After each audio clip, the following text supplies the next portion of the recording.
বৃহস্পতিবার রাতে মর্মান্তিক মৃত্যু হয়েছে ইংরেজি বিভাগের তৃতীয় বর্ষের একজন ছাত্রী। আর তারপর থেকেই যাদবপুর বিশ্ববিদ্যালয়ে ক্যাম্পাসের ছবিটা বদলে গিয়েছে। নিরাপত্তা রক্ষীদের দেখা যাচ্ছে যে যারা আসছেন তাদেরকে রীতিমতো তাদের আইডেন্টিটি কার্ড দেখিয়ে ভিতরে প্রবেশ করার কথা বলা হচ্ছে। দেখা গিয়েছে গতকালই একটি সার্কুলার জারি করা হয়েছে এবং যেখানে উল্লেখ করা রয়েছে যে ইউনিভার্সিটি প্রদত্ত যে আইডেন্টিটি কার্ড সেই কার্ড ছাড়া ভিতরে কেউ প্রবেশ করতে পারবেন না। 2 চাকা কিংবা 4 চাকার গাড়ি গেলেও তাতে যাদবপুর বিশ্ববিদ্যালয়ের যে বৈধ স্টিকার সেই বৈধ পার্কিং স্টিকার না থাকলে ভিতরে প্রবেশ করা যাবে না। সার্কুলার মোতাবেক কি কি দেখতে বলা হয়েছে আপনাদেরকে? আই কার্ড দেখে ঢোকাতে বলা হয়েছে, আর বাইরের যাতে আউটসাইডার কেউ না ঢোকে সেগুলোই আর কি। আর গাড়ির ক্ষেত্রে কি নির্দেশিকা? গাড়ির ক্ষেত্রে যেরকম আউটসাইডার গাড়ি, আমাদের ইউনিভার্সিটির গাড়ি যারা এখানে থাকে, ভেতরে যে প্রফেসররা স্টাফরা থাকে তাদের জন্য ইউনিভার্সিটি কার পার্কিং আছে, আর বাইরের গাড়ি হলে এন্ট্রি করে ঢুকতে হয়। ওই এন্ট্রি করে ঢুকতে হয়। রাখা রয়েছে রেজিস্টার, সেই রেজিস্টারেই নথিভুক্ত করতে হবে কি কারণে কার সঙ্গে দেখা করতে এসেছেন উক্ত সেই ব্যক্তি, এবং তারই সঙ্গে যারা ছাত্রছাত্রীরা আসছেন তাদের যে বৈধ আইডেন্টিটি কার্ড, যে কার্ড ইউনিভার্সিটি কর্তৃপক্ষের পক্ষ থেকে দেওয়া হয়েছে সেই প্রদত্ত কার্ড দেখাতে বলা হচ্ছে। অন্যদিকে গাড়ির ক্ষেত্রেও বাধা রয়েছে নিয়ম নির্দেশিকা মোতাবেক। গাড়িতে যাদবপুর ইউনিভার্সিটির পার্কিংয়ের স্টিকার লাগানো থাকলে তবেই কিন্তু সেই গাড়িগুলিকে প্রবেশ করতে দেওয়া হবে, অন্যথা অন্য কোনো গাড়িকে প্রবেশ করতে দেওয়া হবে না। এরকমই কড়াকড়ি ছবি দেখা যাচ্ছে গত পরশুর সেই ঘটনার পরে। বৃহস্পতিবার মর্মান্তিকভাবে ইংরেজি বিভাগের তৃতীয় বর্ষের ছাত্রীর মৃত্যুর পর থেকেই কড়াকড়ি ছবিটা আরও স্পষ্ট। ক্যামেরায় দিব্যেন্দু সিংহের সঙ্গে ঐশী মুখোপাধ্যায়, এবিপি আনন্দ, কলকাতা। আমি আবারও চলে যাব সরাসরি, আমাদের প্রতিনিধি সুকান্ত মুখোপাধ্যায় রয়েছেন আমাদের সঙ্গে। সুকান্ত, তুমি এতক্ষণ বোঝানোর চেষ্টা করছিলে এবং যে প্রশ্নগুলো সামনে এসেছে কি কি মিসিং লিঙ্ক রয়েছে, কিন্তু ওই ছাত্রীর পরিবার তারা ঠিক কি দাবি করছেন? দেখো, পরিবারের তরফে স্পষ্টত তারা দাবি করছেন যে মৃত্যুর কারণ তারা জানতে পেরেছিলেন, কিন্তু তারা এটাও বলছেন যে তার মেয়ে সাঁতার জানতেন না, এক। দ্বিতীয়ত হচ্ছে তার মেয়ে কোনোদিনও নেশা ভান করতেন না, ফলত নেশা করে তিনি যে পুকুরে পড়ে গিয়েছেন এই যে তত্ত্ব সেটা একেবারে খারিজ করে দেওয়া হয়েছে কিন্তু পরিবারের তরফে।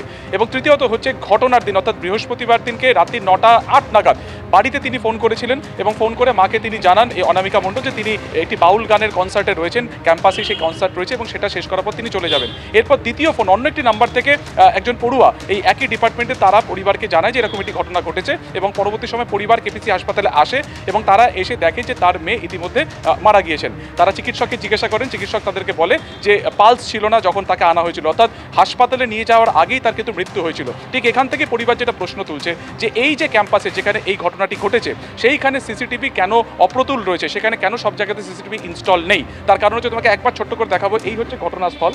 এই যে গলি, যে কথা তোমাকে বলছিলাম, কনসার্টের সময় গোটা যে এলাকা এই ক্যাম্পাসের পুরোপুরি অন্ধকার ছিল, পর্যাপ্ত আলো ছিল না, এবং সবথেকে গুরুত্বপূর্ণ হচ্ছে এই চত্বরটাতে কেউ যদি ঢোকে ভেতরে কিছু কি হচ্ছে না হচ্ছে, কোনো আশপাশে যে সিসিটিভি রয়েছে সেখান থেকে কোনোভাবে কিন্তু সেটা দেখানো সম্ভব নয়।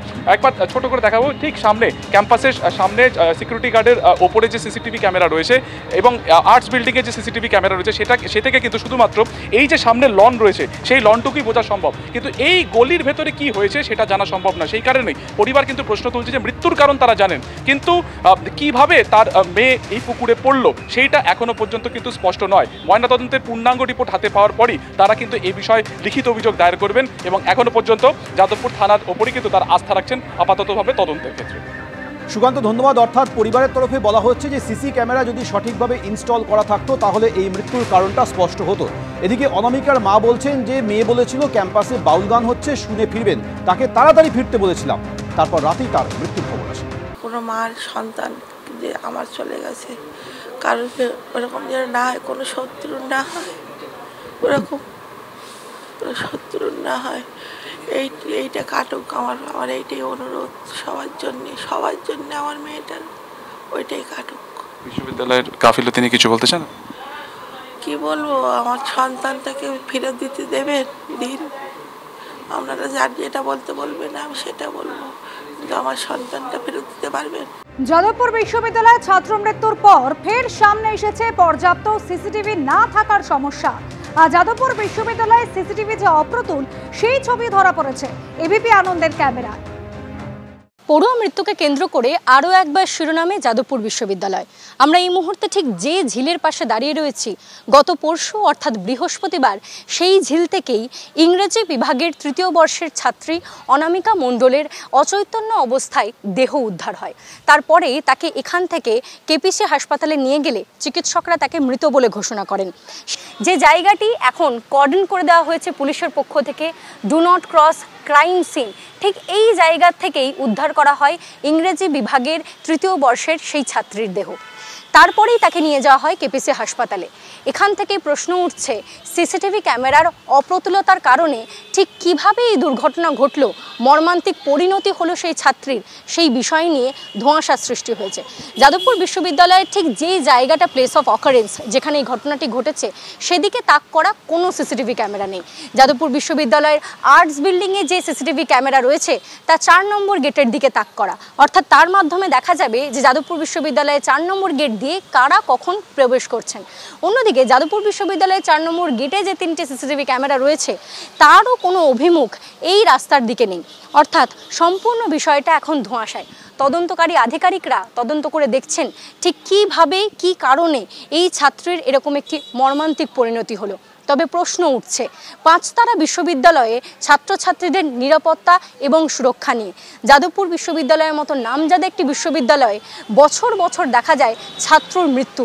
অস্বাভাবিকভাবে ছাত্রছাত্রীদের মৃত্যুর কারণ পরবর্তীকালে স্পষ্ট হয় না ঠিক এই সিসিটিভি ক্যামেরার অপ্রতুলতার কারণে।